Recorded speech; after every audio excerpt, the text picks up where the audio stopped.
The boardroom on the 42nd floor of Apex Dynamics was usually a place of calculated precision, glass walls, polished mahogany, voices clipped and confident. Today, though, the air felt heavier. 12 executives sat around the long table, charts and projections glowing on the screens, but no one was looking at the numbers anymore.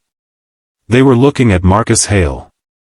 Marcus was 38, broad-shouldered from years of weekend construction gigs before he landed this senior project manager role. His tie was slightly crooked, the way it always was when he rushed from dropping his 8-year-old daughter, Ellie, at school. He had been with the company 7 years, reliable, quiet, the guy who fixed problems before they became crises. Everyone knew he was a single dad. No one ever asked for details. Until today. Victoria Lang, the CEO, stood at the head of the table. At 41, she had taken over the company 3 years earlier in a bloodless coup that left half the old guard unemployed. Sharp, brilliant, feared. She wore power like armor, tailored black suit, hair pulled back so tightly it looked painful. She had called this emergency meeting to announce layoffs. 20%. The room already smelled of panic. Victoria's eyes settled on Marcus.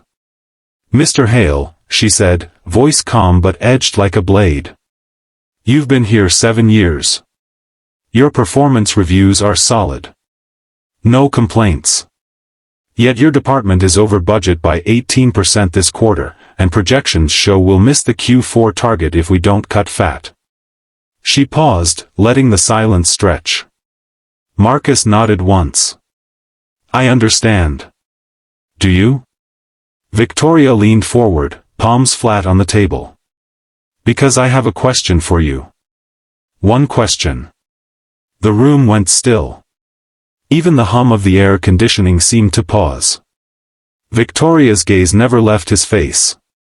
"If your daughter, Ellie, right, if she needed you tomorrow, really needed you, and this job demanded you stay until midnight every night for the next 6 months to save it, would you choose her, or the company?" The question landed like a slap. Marcus felt heat rise in his neck. He could hear his own heartbeat. Around the table, eyes darted, some shocked, some uncomfortable, some calculating. No one spoke. The silence was absolute, thick enough to choke on. Victoria waited. 10 seconds. 20. Marcus looked up slowly. His voice, when it came, was low but steady. "Her." One word. Victoria's eyebrow lifted a fraction. "Explain." Marcus exhaled through his nose. "Ellie's mom died when she was 3. Car accident. I was at a client dinner 2 states away. I didn't make it to the hospital in time. I promised myself that night, no meeting, no deadline, no bonus would ever come before her again.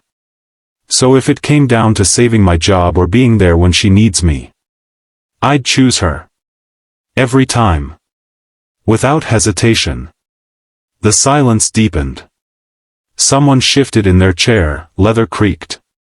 Victoria studied him like he was a spreadsheet that refused to balance.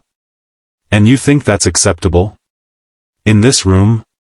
Where people sacrifice sleep, family dinners, entire years for the bottom line?" Marcus met her eyes for the first time without flinching. "I think it's honest. You asked for the truth. That's it." A murmur rippled through the executives. One VP cleared his throat. Another stared at her notes as if they might save her. Victoria straightened. For a moment, something flickered across her face, something almost human, then it was gone. "Interesting," she said quietly. "Most people in your position would lie. They'd say the company, recite some corporate loyalty speech, and hope I bought it." She paused. "You didn't." Marcus shrugged. "Didn't see the point." She walked slowly around the table, heels clicking on the hardwood. When she reached him, she stopped. 3 months ago, she said, almost conversationally, I had a similar choice. My father was dying. Stage 4. Doctors gave him weeks. I had just closed the merger that saved this company from bankruptcy. The board wanted me in Singapore for the integration kickoff. I went. He died while I was on a conference call. The room froze again. No one had ever heard Victoria speak about anything personal. Ever. She looked down at Marcus. I told myself it was the right call. The company needed me. 2,000 jobs depended on it. But every night since, I wonder if he looked for me in that hospital room and saw an empty chair. Her voice stayed level, but her knuckles were white on the back of his chair. You just gave me the answer I wish I'd had the courage to give back then. She turned to the room. The layoffs are still happening. But not the way we planned. She pointed at the screen. Department heads, reallocate budgets. Find the waste in processes, not in people. Hale stays. His team stays. Anyone who thinks family is negotiable can update their resume by Friday. She looked back at Marcus. And you're promoted. Director of Operations. Effective immediately. Report directly to me.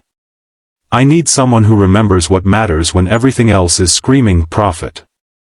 Marcus blinked. Ma'am. Don't ma'am me, she said. Just don't make me regret this. She walked out.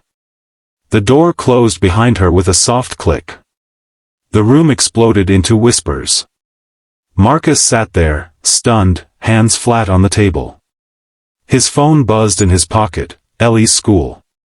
Probably asking if he could pick her up early for the science fair setup. He stood, straightened his tie, and walked out. That night, he made mac and cheese from scratch, Ellie's favorite. She talked non-stop about her volcano project.